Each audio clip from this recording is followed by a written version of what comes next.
دیکھیں یہ غامدی صاحب نے بات کی ہے کہ تراویح تو اسلام میں ہے ہی نہیں ہے، تو حضرت عمر نے شروع کی ہے.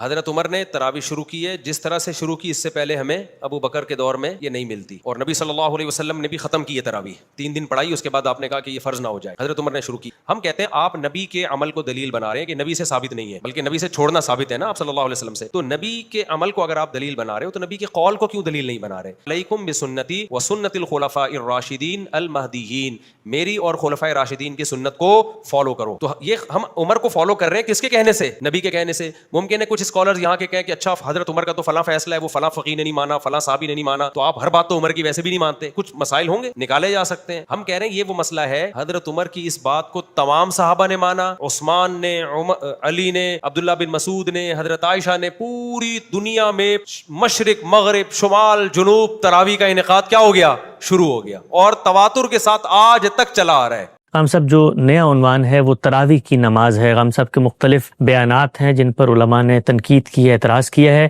کہا جاتا ہے کہ غامدی صاحب تراویح کی نماز کو کوئی مستقل الگ نماز نہیں مانتے، جبکہ یہ نماز ساتھ آپ صلی اللہ علیہ وسلم، صحابہ اکرام کے اجماع اور پوری امت کے تعامل سے ثابت ہے. ہم سب، ہمارا اس سیریز میں طریقہ یہ ہے کہ جو بھی اشکال ہے، تنقید ہے، ابہام ہے، ہم سب سے پہلے آپ کا مثبت موقف جانتے ہیں. تراویح کی نماز کے بارے میں آپ کا مکمل استدلال اور رائے ہے کیا؟ پھر علماء کی تنقید آپ کی خدمت میں رکھتا ہے. اس کی نوعیت بالکل وہی ہے جو اس سے پہلے طلاق کے معاملے میں واضح ہو چکی ہے. یعنی ایسا نہیں ہے کہ میں نے کوئی اجتہاد کیا ہے، کوئی نئی رائے قائم کی ہے. ہمارے ہاں تراویح سے متعلق جو تصور قائم کر لیا گیا ہے اس کی غلطی واضح کی ہے. اس کی غلطی روایات ہی کی بنیاد پر واضح ہو جاتی ہے. یہ نماز روایات میں نقل ہوئی ہے، اس کی حیثیت کسی ایسی سنت کی نہیں ہے جسے رسالت مآب صلی اللہ علیہ وسلم نے سب کے لیے جاری فرمایا ہو. یہ نماز رسول اللہ پر لازم تھی، آپ اسے پڑھتے تھے. مسلمانوں نے بھی اس کو آپ کی اتباع میں، آپ کے اسوے کی پیروی کرتے ہوئے پڑھنا شروع کر دیا. اس کی نوعیت کیا ہے؟ یہ تراویح میں کیسے تبدیل ہوئی؟ کیا تراویح کوئی الگ نماز ہے؟ یہ تہجدی کی نماز ہے؟ یہ وہ سوالات ہیں جو اس سے پہلے بھی زیر بحث رہے ہیں. میں نے ان کے بارے میں اپنا نقطہ نظر وقتاً فوقتاً بیان کیا ہے. یہ نقطہ نظر میری تحریروں میں بھی دیکھا جا سکتا ہے، میں نے اس پر گفتگویں بھی کی ہیں. میری کتاب میزان میں نفل نمازوں کا باب ہے، اس میں بڑی تفصیل کے ساتھ اور بدلائل یہ چیز زیر بحث آئی ہے. میں اسی بحث کو آپ کے سامنے رکھ دیتا ہوں، اس سے آپ کے سوال کا جواب بھی معلوم ہو جائے گا. میں نے کیا کیا ہے وہ بھی واضح ہو جائے گا، اصل چیز کیا ہے اور میں کس چیز سے اختلاف کر رہا ہوں اس میں بھی کوئی ابہام باقی نہیں رہے گا. یہ پوری بحث میں آپ کے سامنے رکھ رہا ہوں. جی، میں نے لکھا ہے شب و روز کی 5 نمازوں کے علاوہ ہم دن رات میں 5 نمازیں پڑھتے ہیں. یہ ہم پر لازم ہیں، فرض کی گئی ہیں. ہر مسلمان پابند ہے کہ وہ 5 نمازیں ادا کرے. شب و روز کی 5 نمازوں کے علاوہ نبی صلی اللہ علیہ وسلم کے لیے رات میں ایک اور نماز بھی لازم کی گئی تھی. اچھا، سب مسلمانوں کے لیے 5 نمازیں ہیں. رسالت مآب صلی اللہ علیہ وسلم کو اللہ تعالیٰ نے ایک چھٹی نماز کا بھی پابند کر دیا تھا. اسے صلاۃ اللیل یا تہجد کی نماز کہا جاتا ہے. سورہ بنی اسرائیل میں اللہ تعالیٰ نے نافلۃ لک کے الفاظ کے اس کی تصریح فرمائی ہے. صلاۃ اللیل، قیام اللیل، تہجد کی نماز، بالعموم یہ الفاظ اس کے لیے استعمال کیے جاتے ہیں.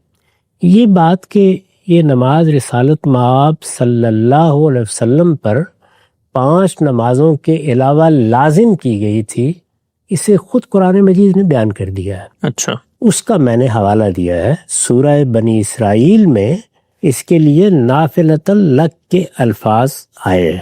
سورہ بنی اسرائیل میں یہ آیت 79 ہے. ٹھیک. نافلۃ لک کا مطلب ہے یہ تمہارے لیے ان کے علاوہ ہے، یعنی وہاں نمازوں کا ذکر کر کے رسالت مآب صلی اللہ علیہ وسلم کو خطاب فرمایا ہے اور یہ کہا ہے کہ یہ نماز یعنی تہجد کی نماز یہ تمہارے لیے ان کے علاوہ ہے، یعنی 5 نمازوں کے علاوہ ہے۔ سورہ بنی اسرائیل میں اللہ تعالیٰ نے نافلۃ لک کے الفاظ سے اس کی تصریح فرمائی ہے۔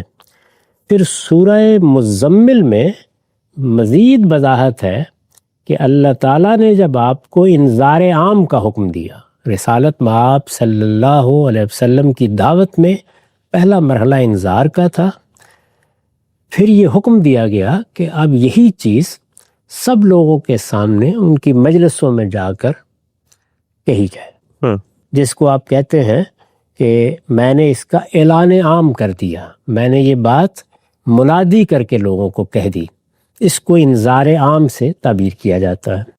پھر سورہ مزمل میں مزید وضاحت ہے کہ اللہ تعالیٰ نے جب آپ کو انذار عام کا حکم دیا تو اس کے لیے بطور خاص اس نماز کی ہدایت فرمائی۔ یعنی یہ بھی معلوم ہو جاتا ہے کہ رسالت مآب صلی اللہ علیہ وسلم پر یہ نماز کب فرض کی گئی۔ سورہ بنی اسرائیل میں تو حوالہ دیا گیا ہے کہ یہ آپ پر فرض کر دی گئی ہے، یہ 5 نمازوں کے علاوہ ہے، یہ نماز آپ نے زائد پڑھنی ہے، وہاں اس کا حوالہ دیا گیا ہے۔ لیکن سورہ مزمل میں اس کا ابتدائی حکم بیان ہوا ہے۔ ٹھیک۔ قرآن کا ارشاد ہے یا ایھا المزمل قم اللیل الا قلیلا نصفہ او انقص منہ قلیلا او زد علیہ ورتل القرآن ترتیلا انا سنلقی علیک قولا ثقیلا ان ناشئۃ اللیل ہی اشد وطئا واقوم قیلا ان لک فی النہار سبحا طویلا واذکر اسم ربک وتبتل الیہ تبتیلا۔ یہ سورہ مزمل کی 1 سے 8 آیات ہے۔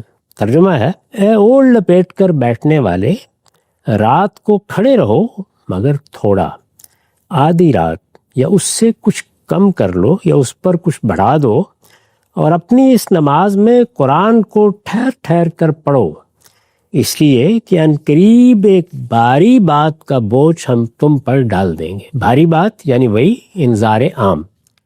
رات کا یہ اٹھنا در حقیقت دل کی جمعیت اور بات کی درستی کے لیے بہت موزوں ہے، اس لیے کہ دن میں تو اس کام کی وجہ سے یعنی دعوت کے کام کی وجہ سے، اس لیے کہ دن میں تو اس کام کی وجہ سے تمہیں بہت مصروفیت رہے گی، لہٰذا اس وقت پڑھو، رات میں نیند توڑ کر اٹھو اور اس وقت پڑھو اور اپنے رب کے نام کا ذکر کرو، اور رات کی اس تنہائی میں سب سے ٹوٹ کر اسی کے ہو رہو۔ اچھا، یہ ہدایت فرمائی ہے۔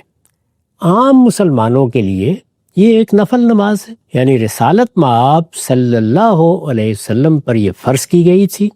عام مسلمان جس طرح کہ میں نے عرض کیا آپ کی اتباع میں اس کو اپنے شوق سے پڑھنے لگے، یہ نفل نماز ہی رہی، مسلمانوں پر اس کو کبھی فرض نہیں کیا گیا۔ عام مسلمانوں کے لیے یہ ایک نفل نماز ہے، اور جنہیں اللہ تعالیٰ توفیق دے ان کے لیے بڑی سعادت کی بات ہے کہ وہ نبی صلی اللہ علیہ وسلم کی پیروی میں اس کا اہتمام کریں۔ بیان کیا گیا ہے کہ آپ اس نماز کی زیادہ سے زیادہ 11 رکعتیں پڑھتے اور اس میں بہت لمبا رکوع و سجود اور قیام کرتے تھے، یعنی یہ نماز آپ پر فرض تھی، مسلمانوں نے اس کو نفل کے طور پر پڑھنا شروع کیا، چنانچہ اس میں اب آپ ہی کے معمولات کو دیکھا جائے گا۔ یہ چونکہ رسالت مآب صلی اللہ علیہ وسلم کے اسوے کی پیروی میں پڑھی جا رہی ہے، اس لیے یہ دیکھا جائے گا کہ آپ اس کو کیسے پڑھتے تھے، کیا اہتمام کرتے تھے، کیا طریقہ تھا۔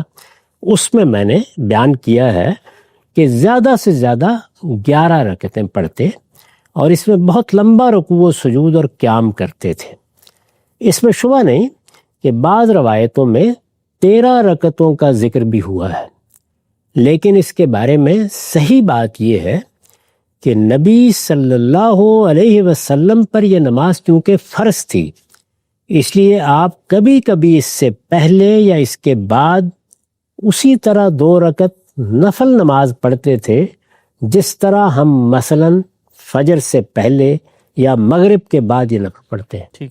یعنی چونکہ آپ پر یہ نماز فرض تھی تو آپ اس کی وطر رکعتیں پڑھ لیتے تھے، جیسے ہم مغرب کی نماز پڑھ لیتے ہیں.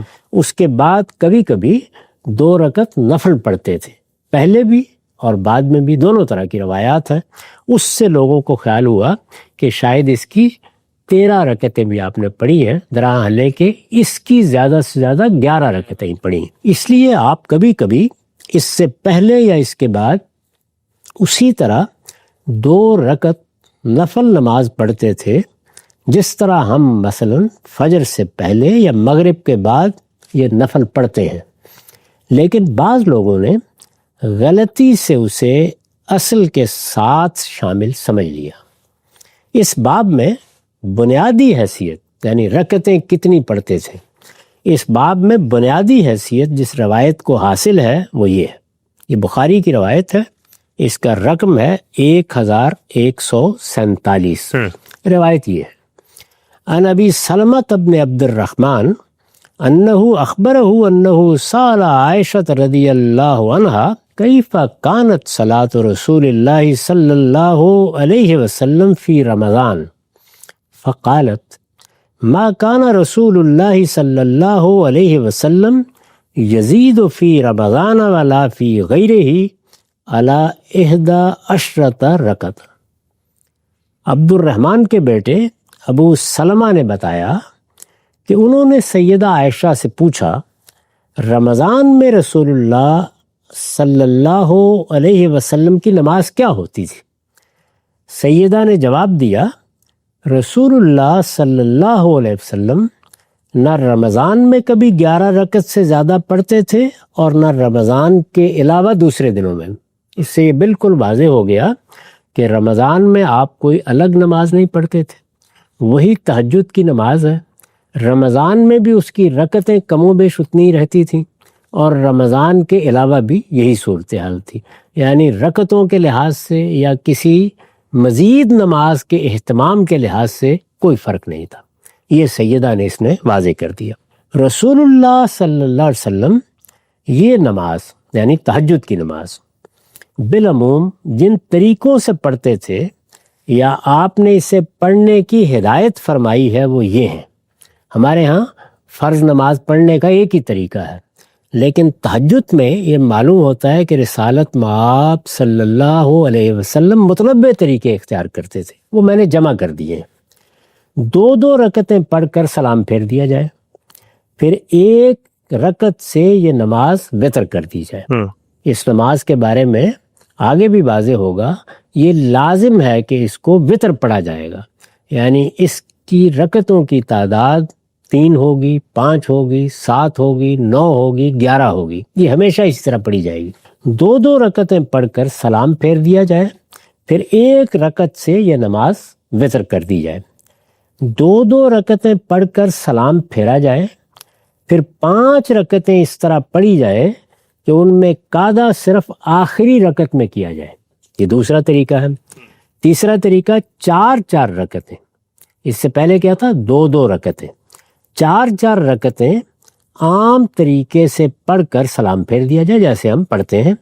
پھر 3 رکعتیں قاعدے کے بغیر مسلسل پڑھ کر آخری رکعت میں قاعدہ کیا جائے اور اس کے بعد سلام پھیرا جائے.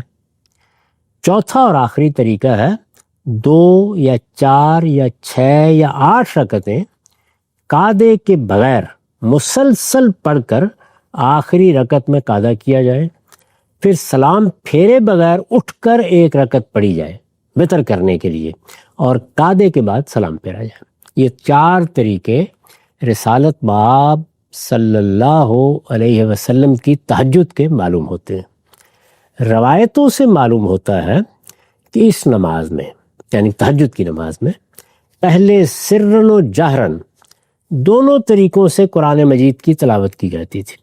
ہمارے ہاں 5 نمازوں کے بارے میں یہ سنت قائم کی گئی ہے کہ اس میں سے 3 نمازوں میں ہم جہری قرات کرتے ہیں، بلند آواز سے قرآن پڑھتے ہیں، اور 2 نمازوں میں خاموشی کے ساتھ سرن.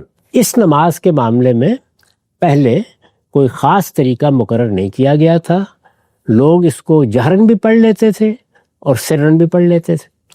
روایتوں سے معلوم ہوتا ہے کہ اس نماز میں پہلے سرن اور جہرن دونوں طریقوں سے قرآن مجید کی تلاوت کی جاتی تھی، بعد میں اللہ تعالیٰ نے حکم دیا کہ ان کے بین بین کا لہجہ اختیار کیا جائے۔ یعنی ہمارے ہاں تو یہ ہے کہ فرض نمازوں میں ہم بلند آواز سے قرات کرتے ہیں یا خاموش رہتے ہیں، اس کے بارے میں یہ ہدایت کی گئی کہ درمیان کا لہجہ، بین بین کا لہجہ، نہ زیادہ بلند اور نہ بالکل خاموش، یہ اختیار کیا جائے۔ ارشاد فرمایا ہے، سورہ بنی اسرائیل کی آیت 110 ہے، وَلَا تَجْهَرْ بِصَلَاتِكَ وَلَا تُخَافِتْ بِهَا وَابْتَغِي بَيْنَ ذَلِكَ سَبِيلًا، اور اوپر جو نماز ہے پیغمبر، خاص کر تم کو پڑھنے کی ہدایت کی گئی ہے۔ یہ آیت آخر میں آئی ہے، اوپر یہ حکم دیا گیا ہے، اور اوپر جو نماز ہے پیغمبر، خاص تم کو پڑھنے کی ہدایت کی گئی ہے، تم اپنی اس نماز کو نہ بہت زیادہ بلند آواز سے پڑھو نہ بہت پست آواز سے، بلکہ ان دونوں کے درمیان کا طریقہ اختیار کرو۔ چنانچہ رسول اللہ صلی اللہ علیہ وسلم نے اس کے بعد اپنے صحابہ کو بھی اسی کا پابند کیا۔ ابو قتادہ کی روایت ہے کہ حضور نے صدیق رضی اللہ عنہ سے کہا، میں تمہارے پاس سے گزرا تو تم رات کی نماز میں بہت پست آواز سے قرآن پڑھ رہے تھے۔ انہوں نے جواب دیا، میں اسے سناتا ہوں جو میری سرگوشی سنتا ہے۔ آپ نے فرمایا، اسے کچھ بلند کر لو۔ اچھا۔ پھر آپ نے عمر فاروق رضی اللہ عنہ سے کہا، میں تمہارے پاس سے گزرا تو تم بہت بلند آواز سے قرآن پڑھ رہے تھے۔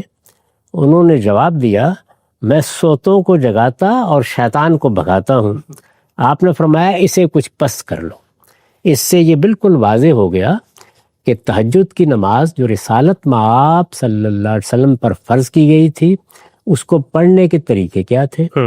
یہ واضح ہو گیا کہ اس کی رکعتیں ہمیشہ طاق ہوں گی۔ جی۔ یہ بھی واضح ہو گیا کہ زیادہ سے زیادہ کتنی رکعتیں رسالت مآب صلی اللہ علیہ وسلم پڑھا کرتے تھے، اس میں قرات کس طرح کی جائے گی، اس کو خود قرآن نے واضح کر دیا۔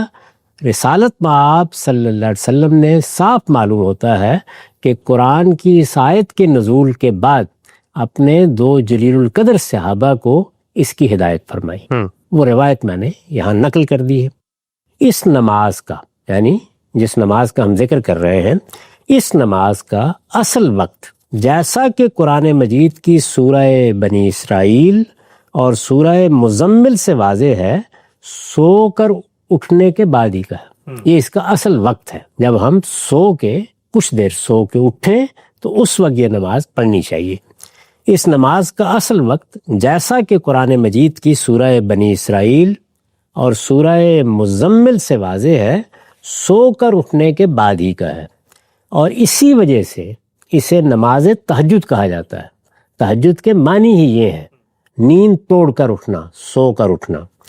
قرآن نے اسے حضوری کا وقت قرار دیا، اور نبی صلی اللہ علیہ وسلم نے فرمایا ہے کہ اللہ تعالیٰ ہر رات ہماری اس دنیا کی طرف متوجہ ہوتے ہیں، جب 1/3 رات باقی رہ جاتی ہے تو فرماتے ہیں، اس وقت کون ہے جو مجھے پکارے کہ میں اس کی پکار کا جواب دوں؟ کون ہے جو مجھ سے مانگے کہ میں اسے عطا کر دوں؟ کون ہے جو مجھ سے مغفرت چاہے کہ میں اسے بخش دوں؟ رسالت مآب صلی اللہ علیہ وسلم نے اس طرح لوگوں کو گویا توجہ دلائی ہے کہ یہ وقت کتنا غیر معمولی ہے، اس میں ہم گویا بارگاہ میں حاضر ہوتے ہیں، اس وجہ سے اس کو حضوری کی نماز کے طور پر اہمیت دینی چاہیے۔ یہ اس کا وقت ہے، تہجد کا وقت۔ تاہم اگر کوئی شخص یہ سعادت حاصل کرنے میں کسی وجہ سے کامیاب نہ ہو سکے، اپنے حالات کی وجہ سے، طبیعت کی وجہ سے، سستی کی وجہ سے وہ نیند توڑ کر نہیں اٹھ پا رہا، تاہم کوئی شخص اگر یہ سعادت حاصل کرنے میں کسی وجہ سے کامیاب نہ ہو سکے تو وہ یہ نماز سونے سے پہلے بھی پڑھ سکتا ہے۔ سورہ مزمل میں اس نماز سے متعلق تخفیف کی آیت سے یہ بات بھی نکلتی ہے۔ اچھا۔ سورہ مزمل ہی میں آگے اللہ تعالیٰ نے واضح کیا ہے آیت 20 میں کہ اس نماز سے متعلق مسلمانوں میں ایک شوق پیدا ہوا ہے، وہ اس کا اہتمام کر رہے ہیں۔ اس میں اپنے اوپر بعض ایسی چیزیں انہوں نے عائد کر لی ہیں جن کا وہ تحمل نہیں کر سکیں گے، چنانچہ اس میں تخفیف فرمائی ہے۔ تخفیف جب اللہ تعالیٰ فرما رہے ہیں تو اس کا مطلب یہ ہے کہ اتنا بھی کر لو گے تو اس نماز کا اجر پالو گے۔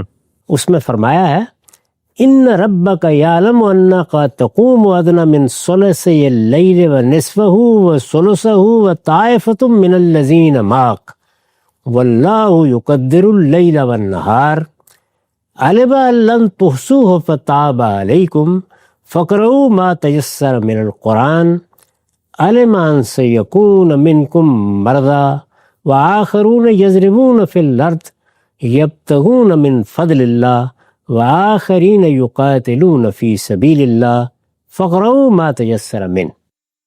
تمہارا پروردگار خوب جانتا ہے کہ تم کبھی 2/3 رات کے قریب، کبھی آدھی رات اور کبھی 1/3 رات اس کے حضور میں کھڑے رہتے ہو، اور ایک گروہ تمہارے ساتھیوں میں سے بھی، یعنی رسالت مآب کو خطاب کیا ہے کیونکہ یہ نماز آپ ہی کے لیے تھی اصلاً، اور پھر اس کے بعد فرمایا کہ تمہارے ساتھیوں میں سے بھی بعض لوگ اس کا اہتمام کرنے لگ گئے ہیں۔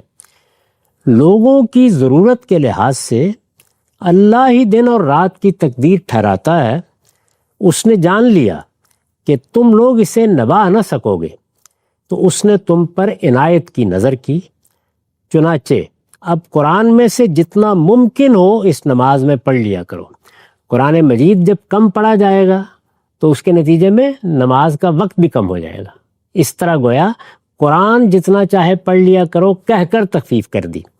چنانچہ اب قرآن میں جتنا ممکن ہو اس نماز میں پڑھ لیا کرو۔ اسے معلوم ہے کہ آگے تم میں بیمار بھی ہوں گے اور کچھ دوسرے وہ بھی جو خدا کے فضل کی تلاش میں سفر کریں گے، اور کچھ دوسرے جو اللہ کی راہ میں جہاد کے لیے اٹھیں گے، اس لیے جتنا ممکن ہو اس میں سے پڑھ لیا کرو۔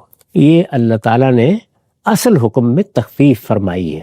سورہ مزمل میں پہلے اصل حکم بیان ہوا ہے، پھر اس آیت 20 میں یہ تخفیف کی آیات ہے۔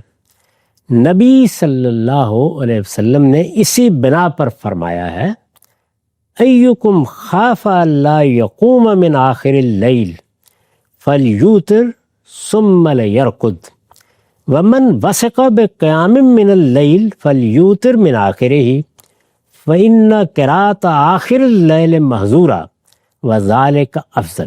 مسلم کی روایت ہے، 1767 رقم ہے۔ ترجمہ ہے تم میں سے جسے اندیشہ ہو کہ وہ رات کے آخری حصے میں نہ اٹھ سکے گا، اسے چاہیے کہ سونے سے پہلے اپنی نماز وتر کر لے۔ یعنی اگر تہجد پڑھنے کی خواہش ہے، اور ظاہر ہے کہ مسلمانوں میں یہ خواہش ہوتی ہے، تو وہ سونے سے پہلے پڑھ لے۔ لیکن جو یہ سمجھتا ہو کہ وہ یقیناً اٹھے گا، اسے یہ نماز رات کے آخری حصے ہی میں پڑھنی چاہیے۔ اس موقع پر بھی جب آپ نے لوگوں کو یہ اجازت دی ہے، یہ بتا دیا کہ اس کا اصل وقت وہی ہے، اس لیے کہ آخر شب کی قرات روبرو ہوتی ہے اور وہی افضل ہے، حضوری میں ہوتی ہے، ذات باری کا خصوصی التفات ہوتا ہے۔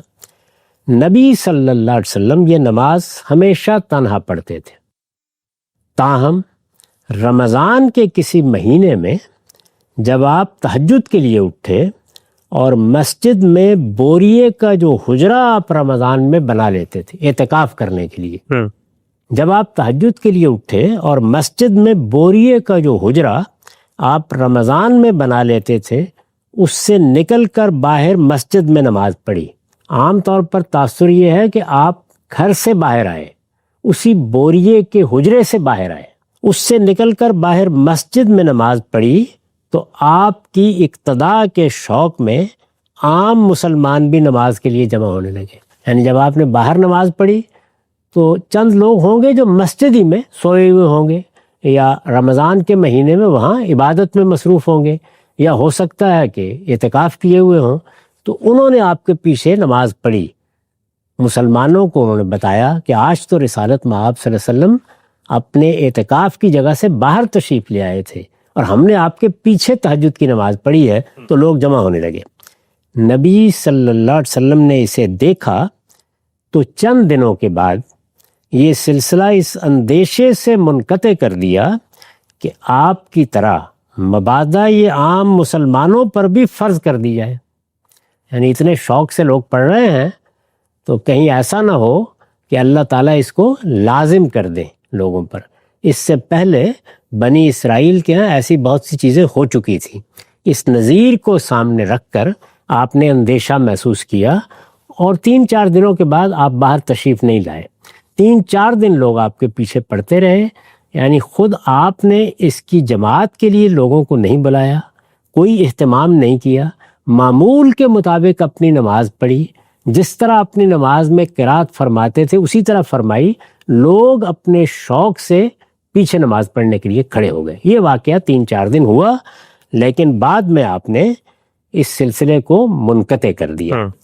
عروہ بن زبیر کی روایت ہے، ان عائشہ رضی اللہ عنہا اخبرت ہو ان رسول اللہ صلی اللہ علیہ وسلم خرج لیلۃ من جوف اللیل فصلی فی المسجد وصلی رجال بصلاتی فاصبح الناس فتحدثوا فاجتمع اکثر منهم فصلوا معه فاصبح الناس فتحدثوا فکثر اہل المسجد من اللیلۃ الثالثہ فخرج رسول اللہ صلی اللہ علیہ وسلم فصلوا بصلاته فلما كانت اللیلۃ الرابعہ عجز المسجد عن اہلہ حتی خرج لصلاة الصبح اقبل علی الناس فتشہد ثم قال اما بعد فإنه لم يخفى علی مکانکم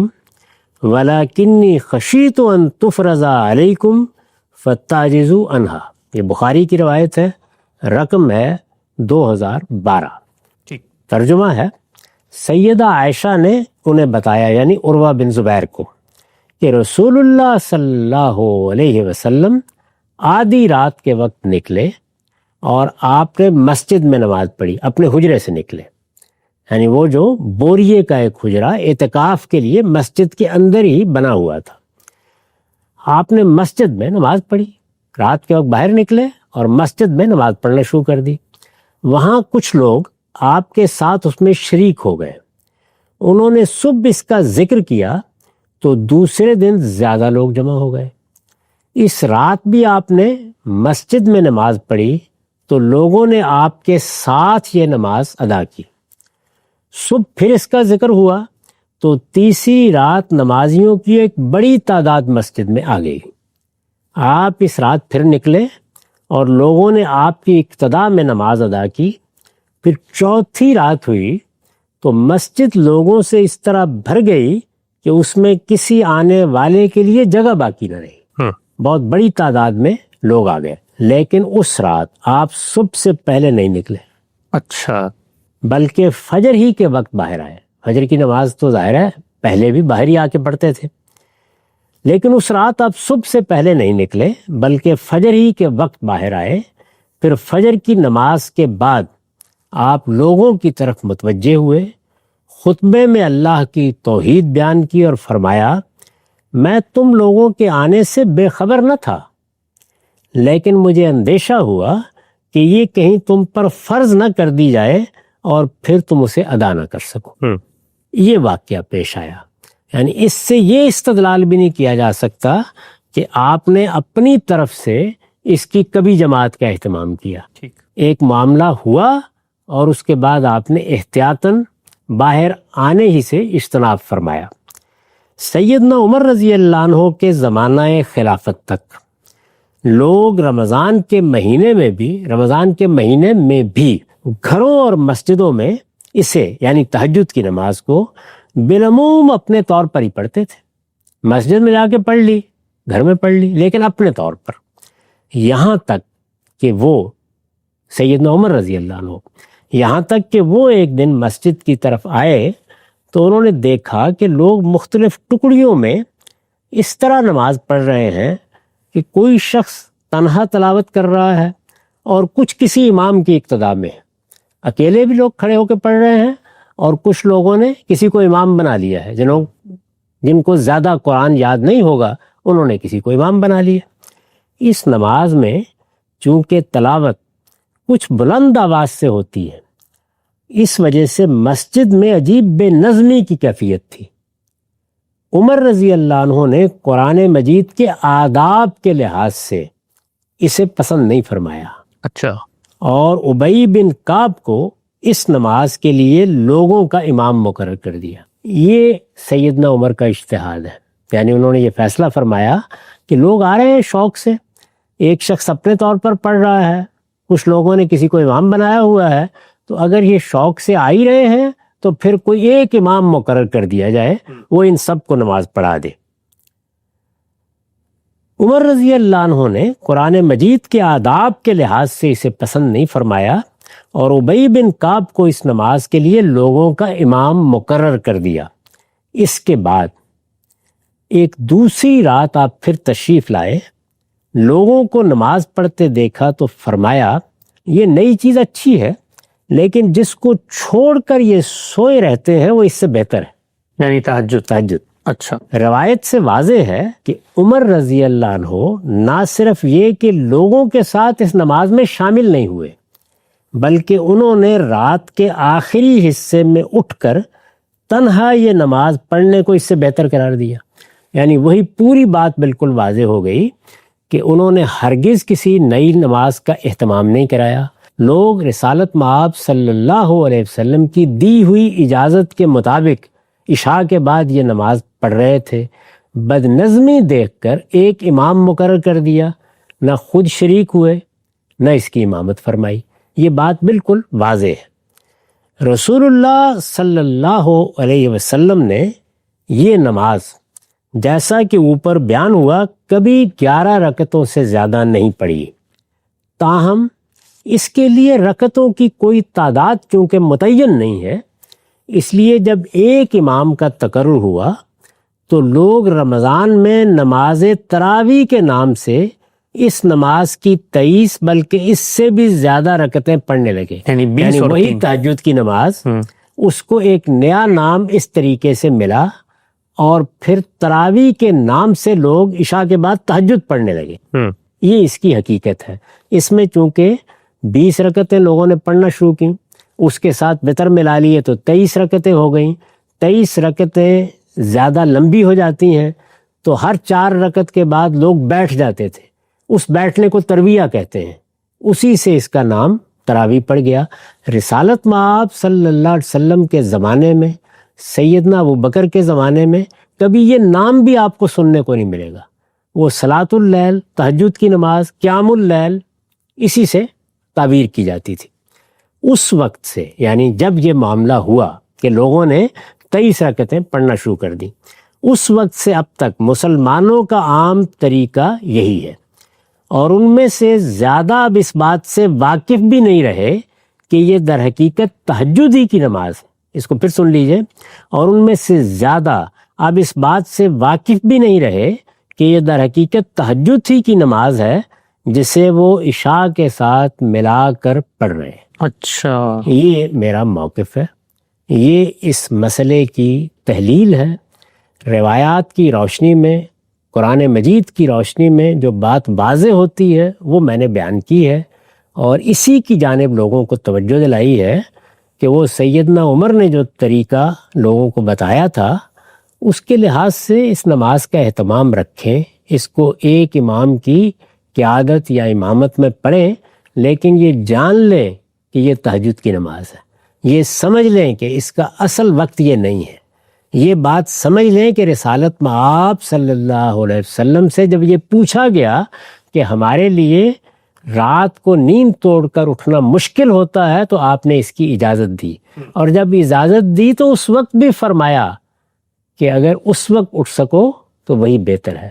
سیدنا عمر نے جب یہ اہتمام کیا تو خود شریک نہیں ہوئے، ظاہر ہے کہ وہ اسی طرح حسب سابق تہجد کا اہتمام کرتے ہوں گے، اور یہ تبصرہ بھی کیا کہ جس کو چھوڑ کر اس وقت اس کو پڑھ رہے ہو وہ جسے چھوڑ رہے ہو اس سے بہتر ہے۔ سبحان اللہ۔ یہ پوری بات اگر واضح طور پر سمجھ لی جائے تو جو کچھ میں نے عرض کیا ہے یہ دیکھا جا سکتا ہے کہ وہی حقیقت ہے، اور اس طرح گویا سیدنا عمر کے اجتہاد کو بھی میں نے سمجھانے کی صحیح کی۔ آپ سے نقطہ بالکل واضح ہو گیا کہ تراویح کی نماز کی حقیقت کیا ہے، وہ حکم کیا ہے جس سے یہ چیز شروع ہوئی۔ تہجد کا ایک معاملہ ہے رسالت پاک صلی اللہ علیہ وسلم کے ساتھ خاص، اور پھر آپ نے اس کا اہتمام کیا اور لوگوں نے کرتے کرتے معاملہ یہاں تک پہنچ گیا۔ اس پس منظر میں آپ فرماتے ہیں یہ کوئی الگ سے مستقل نماز سرے سے ہے ہی نہیں۔ اچھا ہم سب یہ جو نماز ہے، اب سیدنا عمر کا اجتہاد سامنے آ گیا، لوگوں نے رکعتیں بھی مقرر کر لی، اس کا حکم کیا ہے؟ کیونکہ جب ہم فقہ کی کتابیں کھولتے ہیں تو وہاں پر اس کا حکم بھی لکھا ہوا ہوتا ہے کہ یہ نماز مثال کے طور پہ حنفیوں کے نزدیک واجب ہے۔ تو یہ جو کچھ ہوا ہے، تہجد بڑھتے بڑھتے یہاں تک پہنچ گئی ہے، آپ کے نزدیک اس کا حکم کیا ہے؟ یہ لازم ہے پڑھنا، نہیں لازم ہے، کیا ہے؟ وہی بات جو خود قرآن نے واضح کر دی، یہ رسالت باب صلی اللہ علیہ وسلم کے لیے لازم تھی۔ اچھا، وہ الفاظ بتا رہے ہیں کہ ہمارے لیے لازم نہیں۔ اس نماز کے بارے میں سورہ مزمل میں یہ تبصرہ کر دیا کہ کچھ لوگ ہیں تمہارے ساتھیوں میں سے، طائفتم من الذین معک، جو اس کا اہتمام کرتے ہیں۔ اس سے واضح ہوا کہ رسالت باب صلی اللہ علیہ وسلم کے زمانے میں بھی صحابہ کی بڑی تعداد اس کا اہتمام ہی نہیں کرتی تھی۔ تہجد کی نماز اپنی اصل میں نفل ہے، اس کو آپ عشاء کے وقت پڑھیں یہ نفل ہی رہے گی، اس کو آپ اس کے اصل وقت میں پڑھیں پھر بھی نفل ہی رہے گی۔ تو یہ نفل نماز ہے، اس سے زیادہ اس کی کوئی حیثیت نہیں ہے۔ ٹھیک۔ اچھا ہم سب عبادات کے بارے میں یہ چیز طے ہے کہ جو چیز مقرر کر دی گئی ہے اس کی جو صورت ہے اس کے اندر نہ اضافہ کیا جا سکتا ہے نہ کمی کی جا سکتی ہے۔ جب یہ تہجد کی نماز اللہ نے مقرر کی تو یہ تو انفرادی نماز کے طور پہ مقرر کی، اس انفرادی نماز کو جماعت کی نماز بنا دینا یہ تو بالکل ایسے ہی ہے جیسے کوئی نفلی نماز عام طور پہ پڑھتا ہے، تو آج بھی ہم دیکھتے ہیں مختلف مواقع پہ نفلی نماز پڑھی جاتی ہے، اس کو جماعت کی نماز بنا دی جائے۔ مثال کے طور پہ لوگ کہیں جی 12 ربیع الاول کے دن ہم نفل نماز کے بجائے مل کے فلاں جگہ پہ جماعت کی نماز پڑھیں گے، تو یہ تو عبادات کے معاملے میں اجتہاد ہوا، تو ایک انفرادی نماز وہ جماعت کی نماز کیسے بن گئی؟ اس کی وجہ یہ ہوئی کہ رسالت مآب صلی اللہ علیہ وسلم نے جب باہر نکل کر نماز پڑھی اور لوگوں نے آپ کے پیچھے نماز پڑھی تو آپ نے اس پر کوئی نکیر نہیں فرمائی، تصویب ہو گئی گویا اس کی تصویب ہو گئی۔ اگر آپ غور کر کے دیکھیں تو تمام چیزوں کی تصویب ہو گئی، یعنی خود رسالت مآب ہی نے اجازت دی کہ عشاء کے بعد بھی پڑھ سکتے ہو۔ ٹھیک۔ خود رسالت مآب صلی اللہ علیہ وسلم باہر آئے، لوگ آپ کے پیچھے کھڑے ہو گئے، وہ آپ کی امامت میں نماز پڑھتے رہے، آپ نے نماز ختم کر کے ان کو یہ نہیں کہا کہ تم نے کسی بدعت کا ارتکاب کر دیا ہے۔ اس سے یہ بات واضح ہو گئی کہ نفل نماز میں بھی اگر کسی موقع کے اوپر جماعت کرا لی جائے یا کوئی صاحب نفل نماز کی امامت کرا دیں اور لوگ پیچھے کھڑے ہو کے پڑھ لیں تو اس پہ کوئی حرج کی بات نہیں ہے۔ تو رسالت مآب صلی اللہ علیہ وسلم کی تصویب کے نتیجے میں اس کی جماعت شروع ہوئی۔ جو نیا کام ہوا وہ صرف یہ تھا کہ جو لوگ مسجد میں آئے ہوئے ہیں وہ ایک امام کی امامت میں یہ نماز پڑھیں۔ ٹھیک، صرف یہ بات ہے جو سیدنا عمر کی طرف سے ہوئی، اور میں نے عرض کیا اس میں کہ اس کا باعث یہ ہوا کہ قرآن مجید کے آداب کے لحاظ سے انہوں نے یہ موضوع نہیں سمجھا کہ قرآن مجید پڑھا جا رہا ہے، ایک صاحب پڑھ رہے ہیں، دوسرے پڑھ رہے ہیں، تیسرے بھی پڑھ رہے ہیں، اور ان کے درمیان منازعت ہو رہی ہے۔ ظاہر ہے کہ جب قرآن مجید پڑھا جائے گا تو اس کا ادب یہی ہے کہ اس کو سنا جائے۔ تو اس لیے انہوں نے مناسب سمجھا کہ ابی بن کعب اس کی جماعت کرا دیا کریں، اور جب انہوں نے جماعت کرانا شروع کی تو لوگوں نے خیال کیا ہوگا کہ اب تو طے کرنا پڑے گا کتنی رکعتیں پڑھنی ہیں، تو ہوتے ہوتے اس کی 23 رکعتوں کی روایت قائم ہو گئی۔ امام مالک کے بارے میں معلوم ہوتا ہے کہ ان کے زمانے میں اس سے بھی زیادہ رکعتیں لوگ پڑھنے لگ گئے۔ اچھا، چنانچہ 39-46 رکعتوں کا ذکر بھی آتا ہے۔ تو اس وجہ سے یہ لوگوں کا انتخاب تھا۔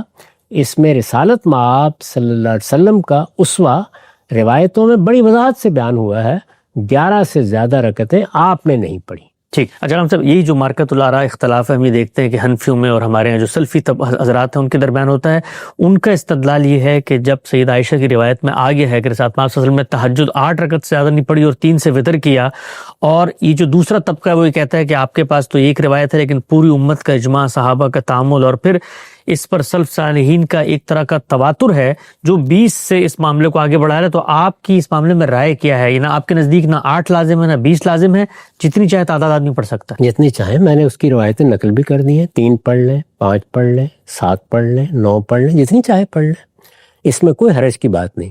صحابہ کا یہ طرز عمل بتا رہا ہے کہ رسالت مآب صلی اللہ علیہ وسلم نے اس نماز کی کوئی رکعتیں مقرر نہیں کر رکھی ہوئی تھی، اور مقرر فرماتے بھی کیوں؟ اس لیے کہ یہ نماز لوگوں کے لیے تھی نہیں، ان کو تو بہرحال نفل نماز اپنے شوق سے پڑھنا تھی، وہ پڑھ لیتے جی، یہ فرض آپ پر تھی۔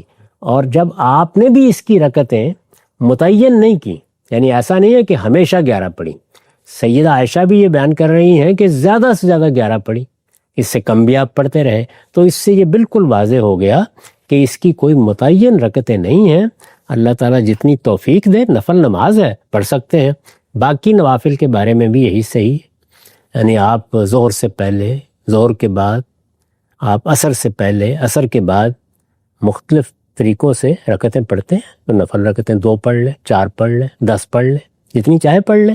جو نوافل کے بارے میں عمومی قانون ہے اسی کو صحابہ نے سمجھا ہے، اور اسی کے لحاظ سے انہوں نے اپنے لیے، اپنی سہولت کے لیے اس کی کچھ رکعتیں مقرر کر لی۔ نقطہ بالکل واضح ہوگا۔ صاحب آخری سوال اس موضوع سے متعلق، اگر یہ سیدنا عمر کا اجتہاد تھا اور انہیں اجتہاد سے نظم قائم رکھنے کے لیے، ایک ترتیب بنانے کے لیے، ان کی اپنی طبیعت میں ڈسپلن تھا، ایک طریقہ قائم کیا، لیکن آج ہم یہ دیکھتے ہیں کہ ہماری امت میں جس طریقے سے تراویح کی نماز رائج ہے، لوگ شبینہ مجالس کرتے ہیں، 3 دن 10 دن بالکل طوطے کی طرح رٹ کے قرآن مجید اسپیڈ سے پڑھتے ہیں، نہ قرآن مجید کا اہتمام ہوتا ہے، نہ رتل قرآن ترتیلہ ہوتا ہے، نہ لوگوں کو کچھ سمجھ میں آتا ہے، تو اس صورتحال میں کوئی فقیہ، کوئی مجتہد کیا آج اجتہاد کر کے یہ کہہ سکتا ہے کہ جو اصل نماز تھی تہجد، اس کی طرف لوٹا جائے، اور یہ جو ترتیب اور حیت قائم کر دی گئی ہے تراویح کی، اس کا خاتمہ ہونا چاہیے؟ کہہ سکتا ہے، کیا لازم ہے کہ کہا جائے۔ اچھا، میں نے بھی اپنی ذمہ داری پوری کی ہے، لوگوں کو بتایا جائے کہ اصل حقیقت کیا ہے، لوگوں کو سمجھایا جائے کہ اس میں 23 رکعتیں پڑھنا ہی لازم نہیں ہے، اپنی سہولت کے لحاظ سے پڑھا کرو، اس میں قرآن مجید کو ختم کرنا بھی ضروری نہیں ہے، یہ بھی اپنی سہولت کے لحاظ سے، خود قرآن کے الفاظ ہے فَقْرَؤْا مَا تَيَسَّرَ مِنْهُ، یعنی جتنی سہولت ہو، جتنا ممکن ہو قرآن پڑھ لیا کرو۔ یہ سب باتیں بالکل واضح ہیں، قرآن میں بیان ہوئی ہیں، روایتوں میں بیان ہوئی ہیں، عملی طور پر بھی ہر شخص ان کو جانتا ہے۔ چنانچہ یہی باتیں ہر عالم کا فرض ہے کہ وہ لوگوں کو بتاتا رہے، اور وہ اپنے رویوں کی اس کی روشنی میں اصلاح بھی کرتے رہیں، اور اپنے علم کی بھی اصلاح کرتے رہیں۔ نقطہ بالکل واضح ہو گیا۔